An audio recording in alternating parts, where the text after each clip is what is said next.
Hey friends, thanks for dropping by. I'm going to be working on another page in my board book today. So I get these children's board books out of the Goodwill bins or the Goodwill outlet for like 40 cents a piece. I like to find some with just a few pages so that I can complete a book quickly. And I always start by sanding down the gloss. Otherwise, sometimes whatever you put on there will slide right off. And then I like to start with collage. I have some collage papers from different old books and songs, and I like to try to incorporate things that are very just normal everyday life significant to me. So that other list there is songs that I do each week for my church. I lead worship. And so a little bit of my own handwriting in there, some book pages. And I don't worry too much when I'm collaging when I know I'm doing it just as a base layer. I do try to space out the different patterns because I do want them to show through and I want them to be kind of varied and spaced out. But really, you just kind of... you can just kind of randomly put everything down and move it around until it makes sense.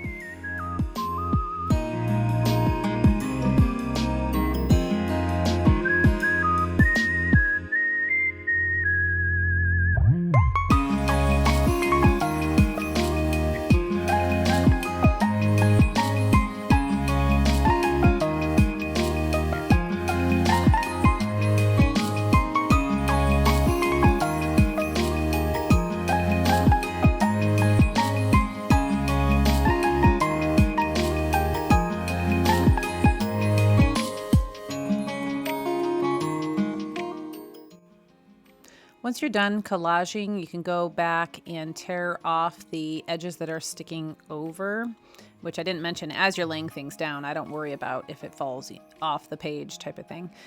Sometimes I like to sand down the edge as well, especially on the front and back cover for some reason. And then before moving on, we want to make sure our bottom layer is completely dry. I'm going to get my modeling paste out and a stencil. I use that little palette knife I just got at the dollar store and an old credit card or it was an advertisement credit card. They used to send those in the mail all the time, and for some reason I saved a bunch. So they're coming in handy now. So with careful attention to try not to move the stencil around, you just smush the modeling paste down into the stencil. And sometimes I go over it with the credit card and smooth over the top. This time I decided just to kind of gloop it on there and leave it at that. I like how the paisley just fit into that little rounded pocket there.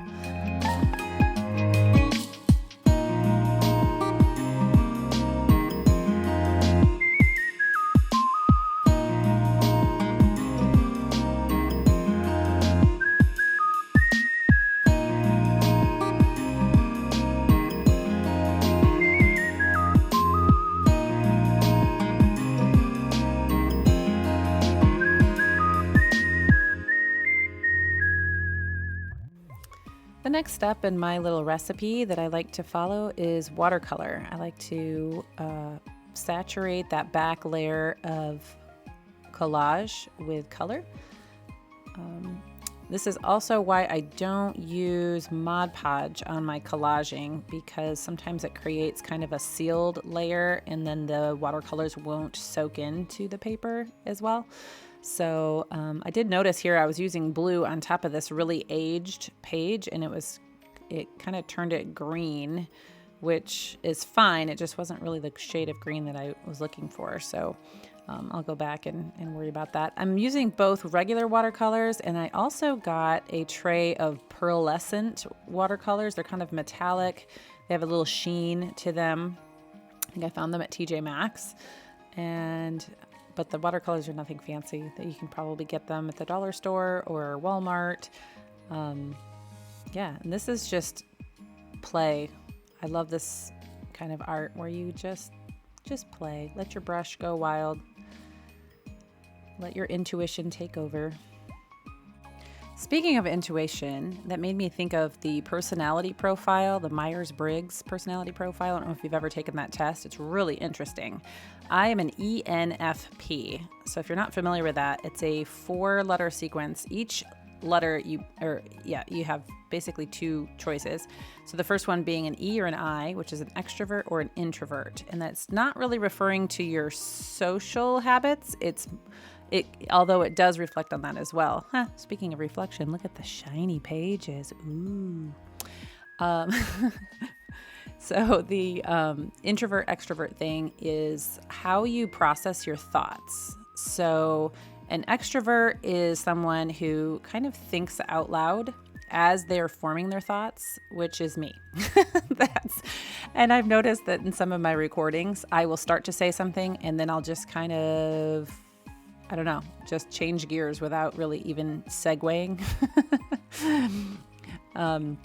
That's part of the extroverted thinker in me. I'm thinking out loud, where an introverted thinker will really process in their minds. And if they do choose to share their thoughts, they have already reached an opinion about them usually, or at least a conclusion, I should say. So a lot of times it does reflect socially because people who tend to think out loud also tend to be very outgoing. However, if you've met an introverted person that doesn't talk a whole lot, usually when they open their mouth, they have something very interesting to say because they have thought it through. So I'm wondering if you know about this personality profile, if you have taken that test, I'm wondering if there's a lot of us out there that like to do art journaling and abstract art that have a similar personality profile, or if it appeals to every kind of personality profile. I don't know. Well, I'll talk a little bit more about that in a minute. In the meantime, let me catch up here on what I'm doing. I'm trying to vary my recipe a little bit. I call it a recipe because I think about each page, you've got all your ingredients. You've got your paints and your collages and your stencils and all the things that you're using. And then you kind of have your process. So washi tape is something that I haven't really used in this process yet, but I have so many pretty washi tapes that I thought, I'm going to figure out how to use them on this page. And I really like the colors. They go well with my page already. And I am balancing the symmetry by putting it in the lower left and the upper right. So it kind of complements.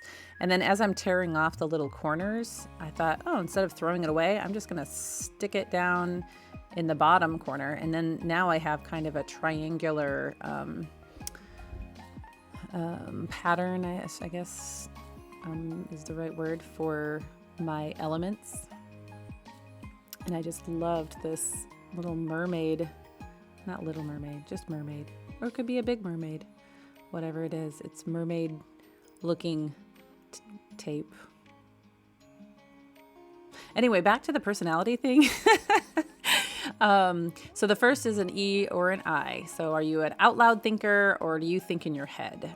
And the next one is intuition versus sensing. So somebody who is an S is a sensor. They're very observant. They rely on their senses a lot. They're listening, they're observing, whereas an intuitive person doesn't always know how to explain how they came to a conclusion. They just have a very strong sense of intuition, and sometimes, a lot of times, their intuition is right. So that would be me, and that's another area where I think of abstract art and intuitive art, how it feels so natural to me to just let my intuition take over. And but part of our intuition is built on prior experiences too. So like I know certain elements of composition that will automatically show themselves when I am intuitively working. And then the third letter in the Myers-Briggs personality is a F or a T, and that's a feeler or a thinker. That one's pretty self-explanatory. I mean, obviously we all think and we all have feelings, but we tend to rely on one more than the other. a good way to check to see what you probably are is when you're explaining something to somebody, do you say, well, I think this, or do you say, well, I feel like this, so I'm more of a feeler, although I live with a lot of thinkers. And so it's good for me because it balances me out. I don't let my emotions rule me. But I'm not afraid of emotions. I'm not afraid to express them. And I love that you can do that in your art. I want to get better at that. That's one of those things where, especially if I'm really struggling with something internally, emotionally, because I love doing art and I think that it's so therapeutic, just the process of it is. But if we can capture our emotions and get them off our chest and onto a page, I think that serves us even more.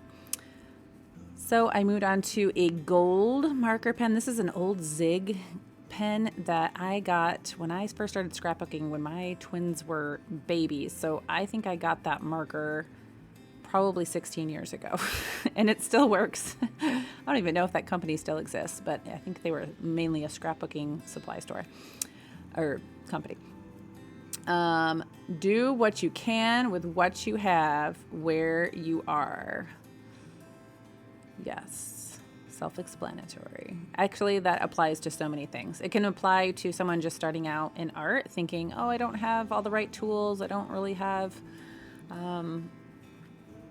access to all these things. Just do what you can with what you have where you are. And it applies pretty much to everything. We have a tendency to compare ourselves so much, and comparison is the thief of joy. Don't compare. It doesn't really help. Inspiration is good. Comparison, usually makes me start feeling insecure about myself. So I try not to.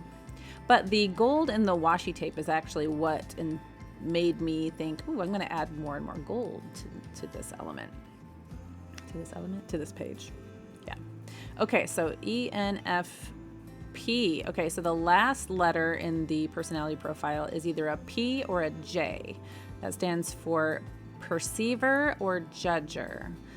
So in any of these personality letters, I guess for lack of a better term, is anything taken to an extreme can be a weakness, but they all have strengths. So someone who is a J has a very good sense of discernment, like they can make good judgments. Of course, taken to an extreme, they can be overly critical or judgmental, but that doesn't mean that they automatically are just because they're a J. A P, which is what I am, is a perceiver where I don't feel the need to categorize or analyze most things.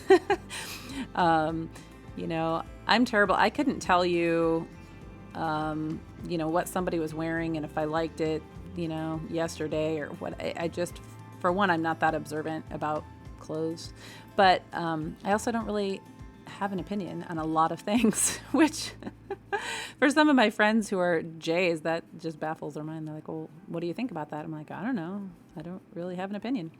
So I've heard it explained, perceivers take information and they kind of just put it in a junk drawer. It just kind of all goes in one drawer, and it just is what it is.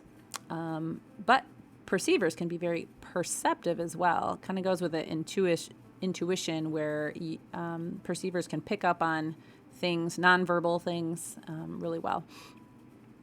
Where, the junk drawer being the perceiver, and the file cabinet, a J, needs, when they process information, they have a need to kind of organize their thoughts into categories. So they might try a new food and they decide, they put it in the file of foods I like, foods I don't like, so it's all, a lot of it is just how we process. So I'm wondering, I haven't looked into this, but I'm wondering if there's a consistent personality type that this is common for artists, or maybe specific different kinds of artists, or I don't know. Do you know your personality profile? If you do, leave it in the comments if you're comfortable with that, and let us know. I'd be curious to see if there's a lot of other ENFPs out there.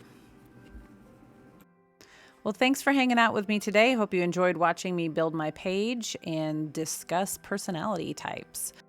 See you next time.